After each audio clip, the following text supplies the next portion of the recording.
ẹ̀yin ènìyàn wa ǹjẹ́ ẹ ti gbọ́ wípé Ṣèyí Mákindé gómìnà ìpínlẹ̀ Ọ̀yọ́ ó ti declare ara ẹ̀ o.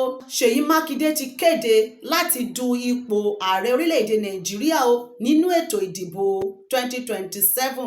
Ìyẹn ní ètò ìdìbò ààrẹ fún orílẹ̀-èdè Nàìjíríà eléyìí tó ń bọ̀ lọ́nà ní ọdún 2027.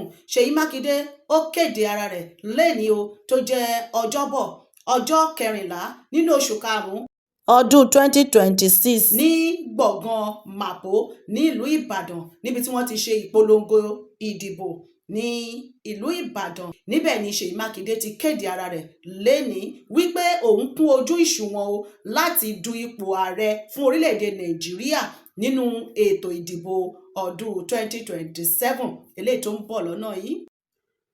Ẹ̀yin ènìyàn wa ǹjẹ́ ẹ ti gbọ́ wípé Ṣèyí Mákindé gómìnà ìpínlẹ̀ Ọ̀yọ́ ó ti declare ara ẹ̀ o. Ṣèyí Mákindé declare ara ẹ̀ lẹ́ni o èní ọjọ́bọ̀ ọjọ́ 14 oṣù karùn-ún 2026. Ṣèyí Mákindé ti declare ara ẹ̀ o wípé òun náà ti ń du ipò pírẹsidẹ́ǹtì fún orílẹ̀-èdè Nàìjíríà o wípé òun ti wà lára àwọn olùdíje fún ipò pírẹsidẹ́ǹtì ààrẹ orílẹ̀-èdè Nàìjíríà lábẹ́ àsíá ẹgbẹ́ òṣèlú APM. Ẹ jẹ́ kí á tẹ́tílẹ̀ kẹ́ ẹ bá wa gbọ́ lẹ́nu Ṣèyí Mákindé níbi tí ó ti sọ̀rọ̀ yìí ní ìpínlẹ̀ Ọ̀yọ́ lẹ́ni ní bí wọ́n ṣe ń ṣe ìpolongo ìbò eléyìí tó ń bọ̀ lọ́nà fún ọdún 2027. Níbẹ̀ ni Ṣèyí Mákindé gómìnà ìpínlẹ̀ Ọ̀yọ́ ibẹ̀ ló ti declare ara ẹ̀ o wípé òun náà ti wà lára àwọn olùdíje fún ipò pírẹsidẹ́ǹtì orílẹ̀-èdè Nàìjíríà. Ẹ bá wa tẹ́tílẹ̀ kẹ́ bá wa gbọ́.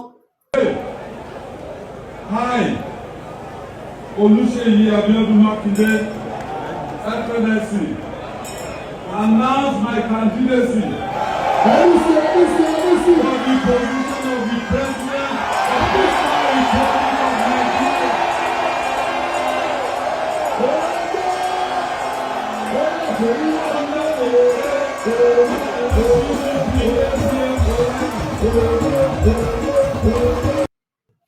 Ẹ̀yin ènìyàn wa ọ̀rọ̀ lẹ bá wa gbọ́ lẹ́nu Ṣèyí Mákindé yẹn o. Ṣèyí Mákindé ní òun wà lára àwọn tó ń díje fún ipò pírẹsidẹ́ǹtì. Ìyẹn túmọ̀ sí wípé Ṣèyí Mákindé àti ààrẹ Tinubu wọ́n á jọ fi àgàgbàgà. Wọ́n ní wèrè ni wọ́n padà fi wo wèrè.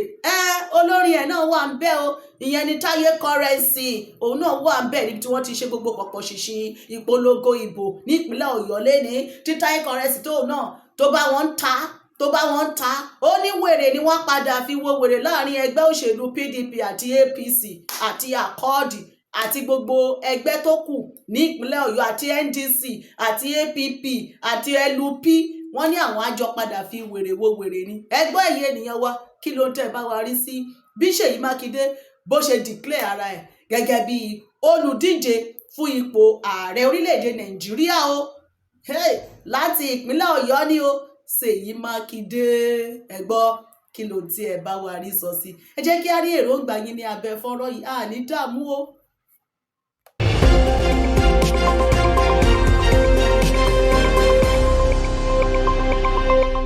Àṣàkẹ́ TV show.